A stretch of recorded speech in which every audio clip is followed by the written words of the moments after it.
This is more of an art than it is a science. And granted, you need a foundation of information. You need to understand the basic science principles, right? But you shouldn't be overanalyzing this shit. You should be focused on the squeeze, the feeling, the sensation, because that's where you're gonna get the most out of it. Because everybody's body is different. That's why even when you practice medicine, different people have different therapeutic approaches, right? Different physicians have different therapeutic approaches. Different people's bodies respond differently to different drugs, right? So they gotta make different strains, different generics, right? Everybody's body does not respond the same. You need to find what works best for your body and you hit the fucking gas.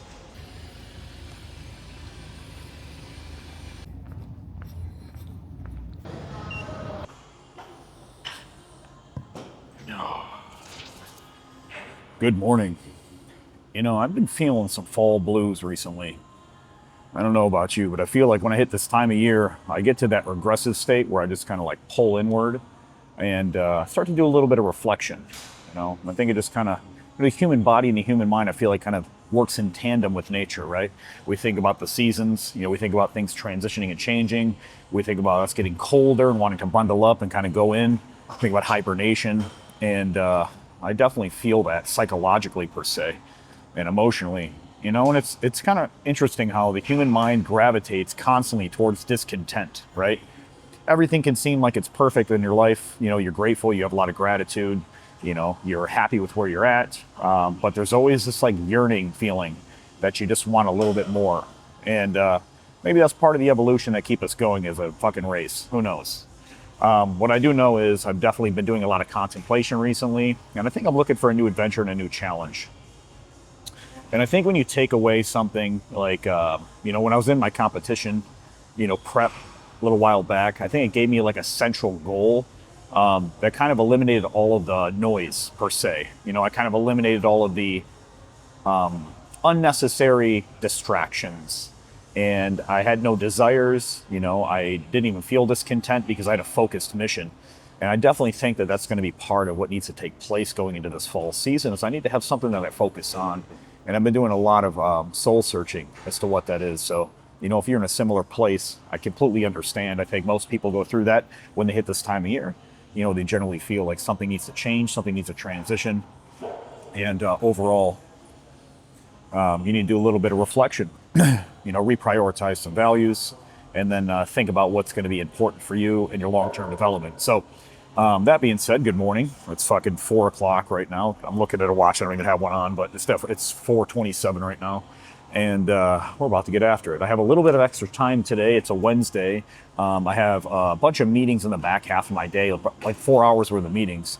So today is a little bit shorter, less of a client load, more of more time to actually work out because I don't have my 6 a.m. guy today. Wednesday is the one day that I don't.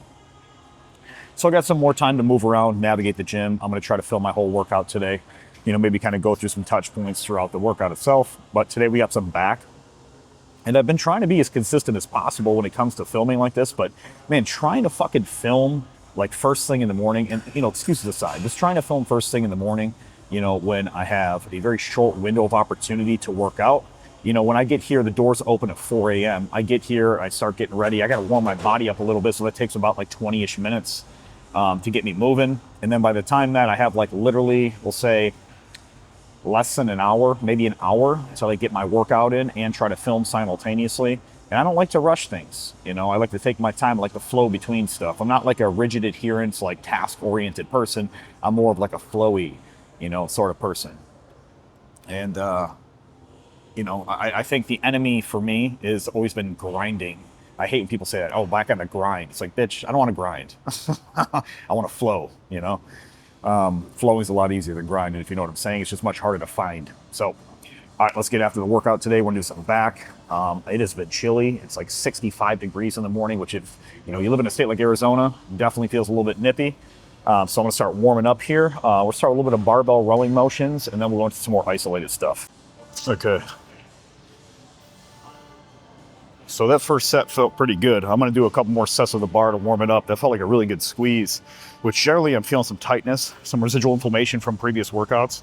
And I definitely feel like I can't really get that good contraction, but that one felt very good. So I'm going to probably do a couple more sets there, warm it up, and then we'll add some weight here. Just got some new shorts the other day. And it's crazy, you know, I'm like almost 6 feet tall and I'm wearing medium-sized fucking shorts. I like them a little tighter. All right. So again, key metrics here. Elbows, elbows, elbows, elbows. Okay. Never pulling with my hands. Okay. Extremely important. You don't do this. Okay. You're not pushing a shopping cart here. Okay. You're driving your elbows. Okay. You don't pull from here. You drive your elbows. You pull from here. You engage your forearm bicep. You pull from the elbow. You pull with the back. So elbows, elbows, elbows. Push the butt out. Keep the chest up. Drive that elbow. You're not trying to pinch the upper back. You're trying to get it like a more of a waist pull here, not to the chest, to the waist. And also elbows not flared, elbows straight back, elbows straight back, straight back, straight wrists too.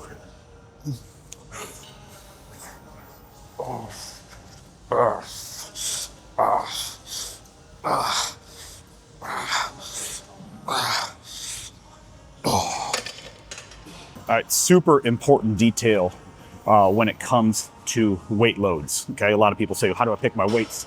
Is it an 8 rep set, 10 rep set, 12 rep set? It's not how many you do. That's a wrong focus, right? It's not how many you do. It's the squeeze that you get. Okay. So people ever ask, how many do I do? One, the one that you're doing right now. Okay. Don't focus so much on the finish. Like I want you to hit a certain rep range with a certain weight. It's more on the feeling. So when I'm doing that right there, I'm just focusing on a squeeze. I have no weight on the bar. You know, I used to row 405. I used to put 4 fucking plates on each side, like a dumb fuck. And that did really not much besides make me feel like I was gonna get injured. So it's not about weights. It is about the squeeze. With that bar alone, I already have a massive pump in my back. I only did 2 sets there, right? Because I'm focusing on squeezing a muscle, I'm not focusing on moving weights. If you program your body to move weight, right, like a power lifter or like a CrossFitter, then your body's going to develop like that. But if you train your body to squeeze a muscle, well, then you'll grow like a bodybuilder. You know, you'll add more aesthetic shape, right? So feeling, not finish. Always remember, it's not about your weight loads. It's about the squeezing of a muscle.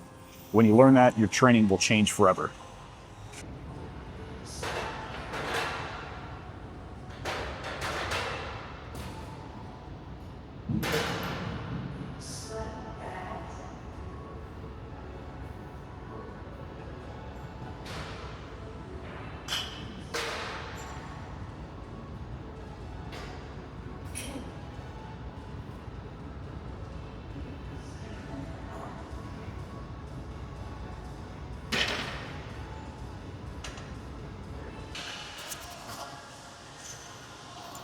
All right, I'm going to show you a very interesting pullover movement that I like to do. If people have trouble going overhead, like vertical pulling movements, if they have any type of like shoulder impingement, which means like when you're raising your arm above your head, do you feel like the top part of your shoulder like pinching?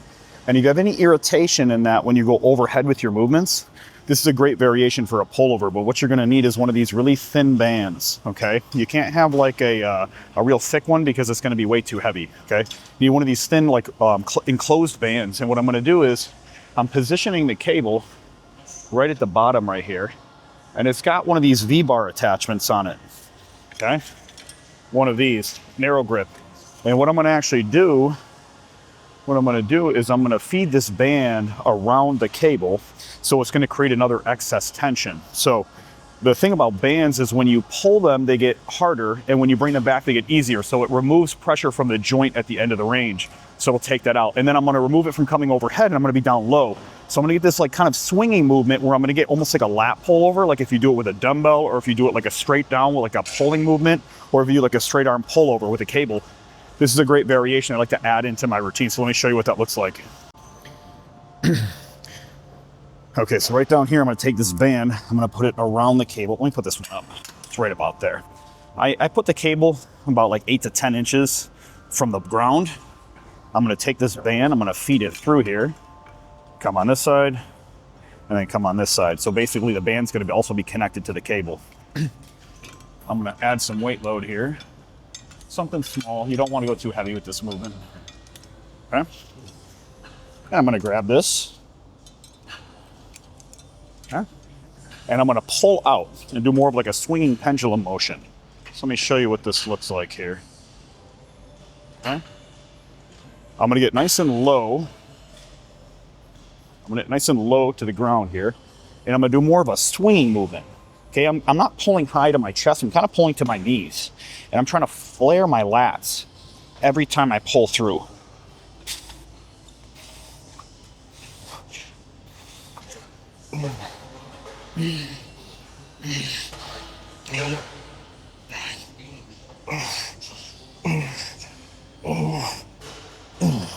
Okay, so again, with that movement, if you ever have trouble with like a shoulder impingement, like I was mentioning, like a lot of people when they're coming overhead like this, they have poor posture, so their arm internally rotates and they get a pinching up in the top of the shoulder.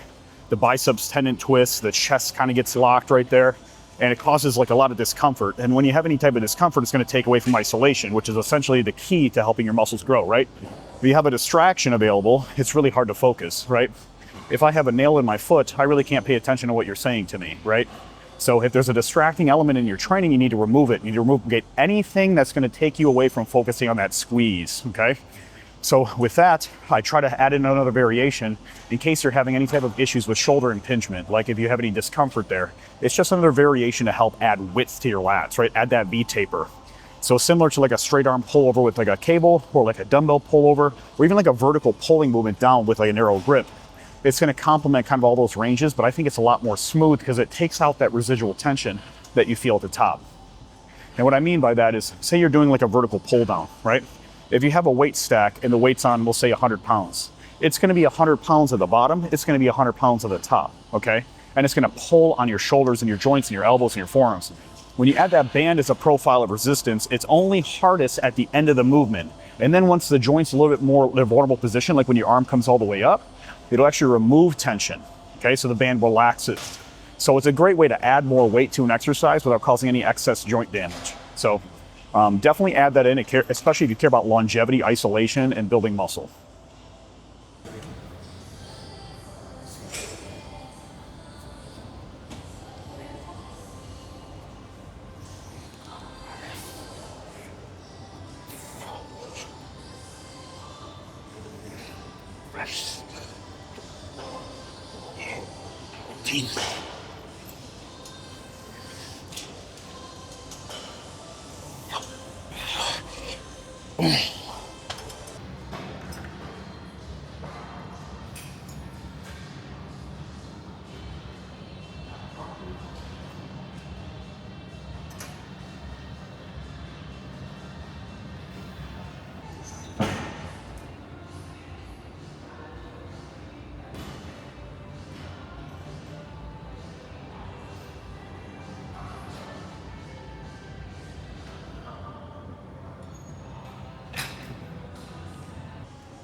Okay, so when it comes to any pulling movement of the back, remember we function off of planes of pulling, right? So we got to get your elbows in all positions, coming up, coming neutral to the sides, coming down at an angle, coming backwards, right? So when we get all of those planes of movement, that's when we get a complete looking back. Now, I like to do a neutral grip motion on a seated like pulley system.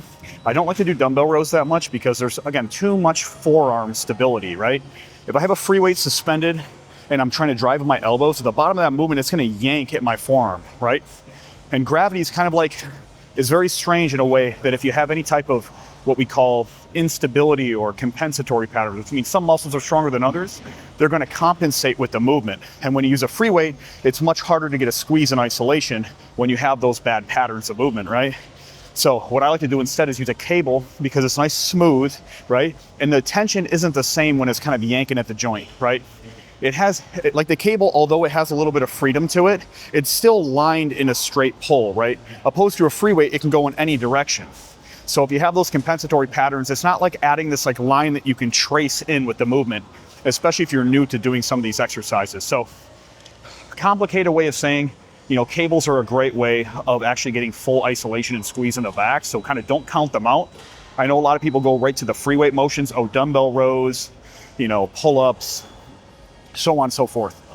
But again, if you can't feel what you're doing, it's probably not working to your advantage, at least optimally. So you always use your own feedback system, sensory input, feeling, sensation. Do you feel your movements? And if you don't, I'd probably change up the exercise. So when I pick this, it's for a couple different reasons. Number one, I want to train in all grip orientations for when I'm training back. Reverse grip, neutral grip, overhand, just like all planes of movement and pulling, right?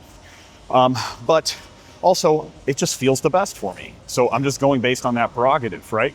Whatever feels best to you, you should capitalize on. I wouldn't try to keep switching up exercises based on what you think you read, what you think is best for you, what other people are doing. You got to do based on what's best for your body and the way it feels, right? I had a guy come up to me the other day and he's like, hey man, he goes, I read 2 different studies on calves and what should I do? Should I do seated? Should I do standing? And I said, whoa. I'm going to stop you right there. I said, first of all, the crazy thing about studies is they can be biased, right? Which shows like, all shark attacks take place during around shallow waters. It's like, well, no shit, that's where beaches are and that's where people swim, right?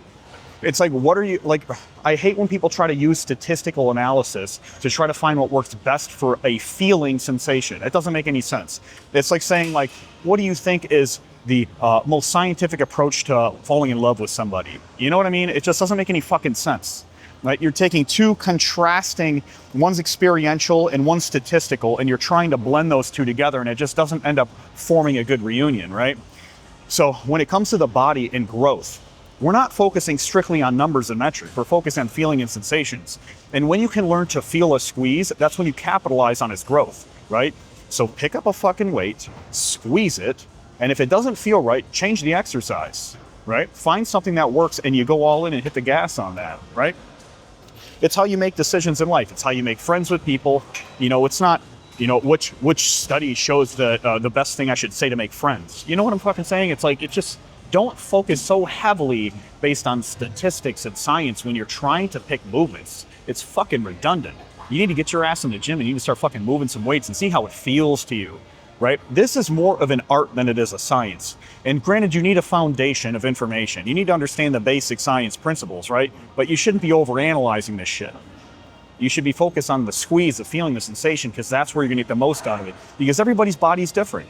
That's why even when you practice medicine, different people have different therapeutic approaches, right? Different physicians have different therapeutic approaches. Different people's bodies respond differently to different drugs, right? So they gotta make different strains, different generics, right?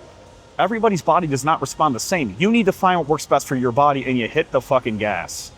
So don't be spending all your fucking time doing research studies. That's redundant ass shit, okay? And that's gonna get you, it's gonna put you into more confusion than anything, okay? So focus on the feeling, not the finish. It's not about rep ranges or weights or studies or statistics. It's about the way it feels to you, and you should squeeze that motherfucker like it owes you some money.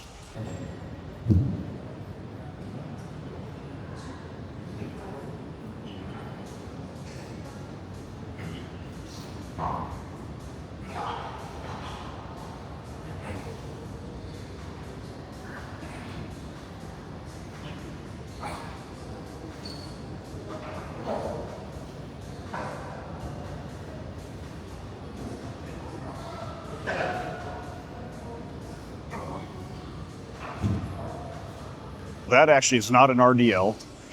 That is called a rack pull. Generally, people do that with a barbell. I like to do it with dumbbells because I can separate my grip more and get a larger range of motion, bring my elbows backwards. So the idea with that is it's a highly underutilized and misunderstood workout. So it's meant to add thickness to the lat, right?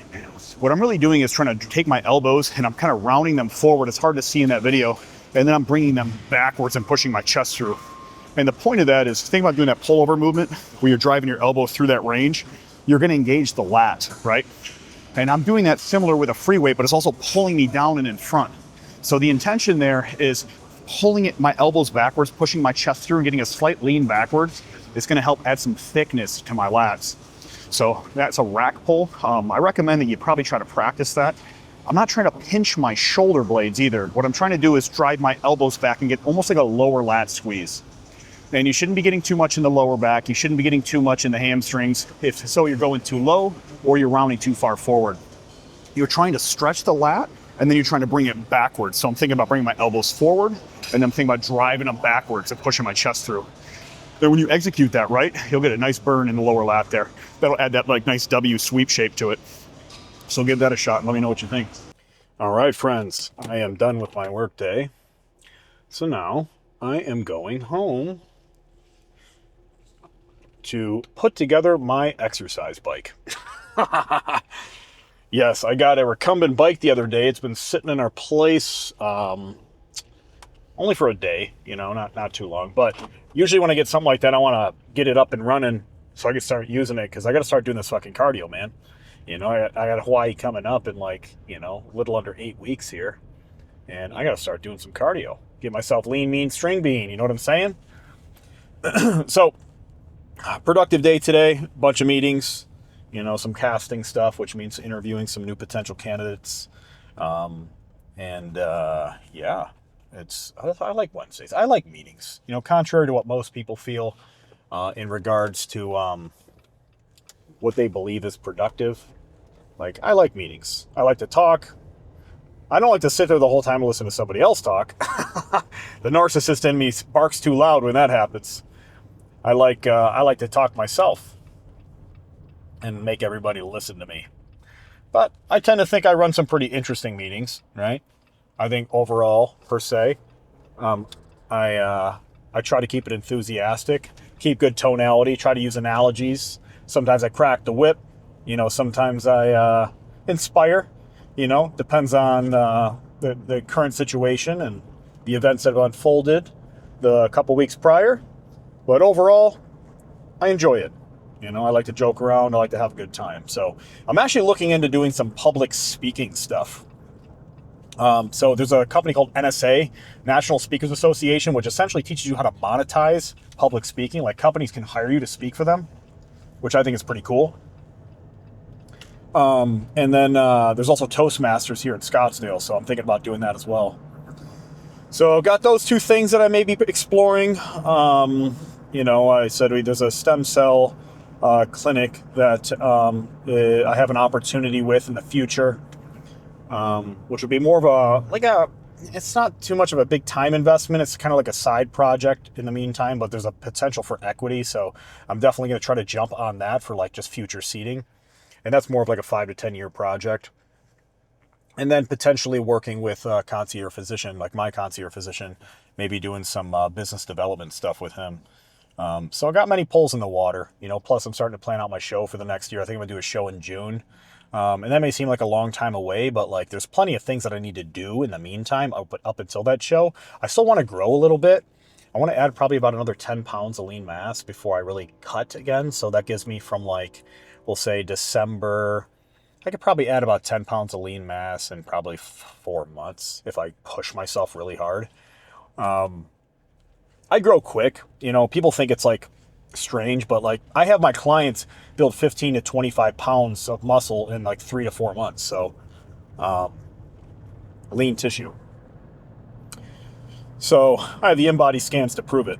Not that I need to or anything like that, but overall, like I've developed this system that make my body extremely efficient at building muscle, and I replicate that with clients. And that's why I charge the big bucks. Anyway, so got many things going on in the life right now, transpiring for the better. Yesterday I was in kind of a down mood. I even filmed a little clip that I just wanted to kind of talk and vent and bitch a little bit. But, people go through seasonality changes and, people go through ups and downs, and myself is included in that. I don't think I sit above the nature of human emotions and the spectrum of shit that goes with that. However, I'm back on the, not going to say grind, I'm back on the flow today. I don't like the grind. I like the flow. I think I've talked about this before. Who the hell wants to grind? Ugh. I like the flow, baby. Grinding sounds like it hurts. Flowing sounds like it's fun. Anyway, I'm heading back home, going to square away putting that bike together. It's what my intention is. We'll see what happens. And then, we'll finish up the day from there. And then tomorrow, I got some chest. So we'll get started with that. So I'm probably going to finish up the vlog when I get back home. And then we'll start a new one tomorrow. So, yeah, that's about it for now. See you in a little bit.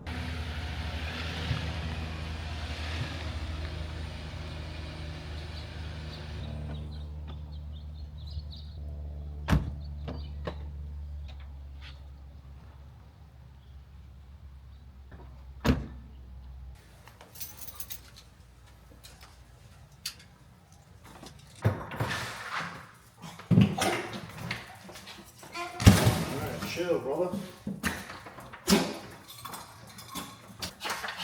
What up, Mr. Man?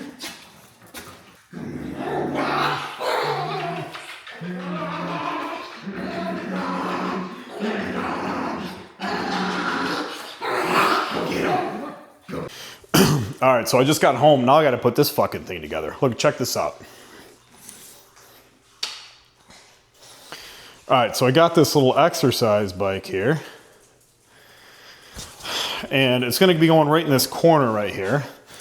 So I'm going to have to open this bitch up, take it apart, and try to reassemble it. And look, this is definitely not my strong suit, okay? I am not the type of handyman.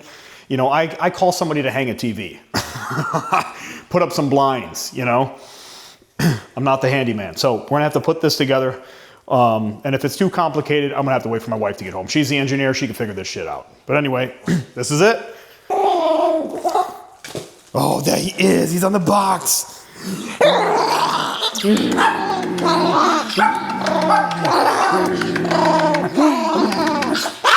Go get him. Go get him. Look, for those of you who are concerned, trust me, he is not in pain. He literally does this shit all the time. He makes these fucking strange noises. He's just a very vocal boy. Look, there he is. He's doing it by himself right now. All right, I had to change my shirt because that shit was sweaty and it was stressing me out. Because that was a shirt from this morning when I worked out, but I need a knife. So give me a second. Scissors it is.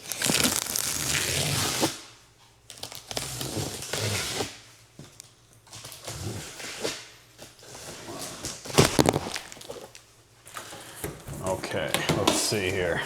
Oh my Lord. There's way too many parts in here. Stressing me out already. Look how many parts are in here. Look at all this stuff. This is gonna be a pain in the ass. All right, we're gonna figure it out. And then we got this one licking the floor. Like he's starving to death. What are you doing? What are you doing? You licking the floor?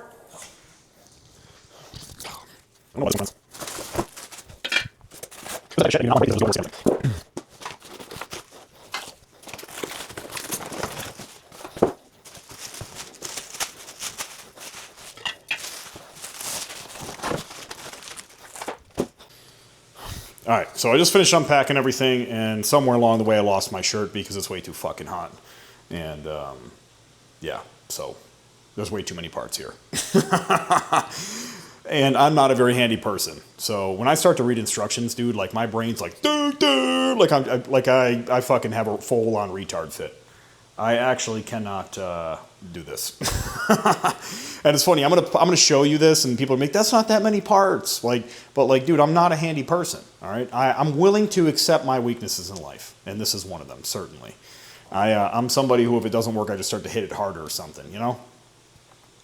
So I'm gonna have to wait till my wife gets home. Like I said, she's the engineer. She'll be able to figure all this stuff out. She's patient, and she can read instructions. I cannot.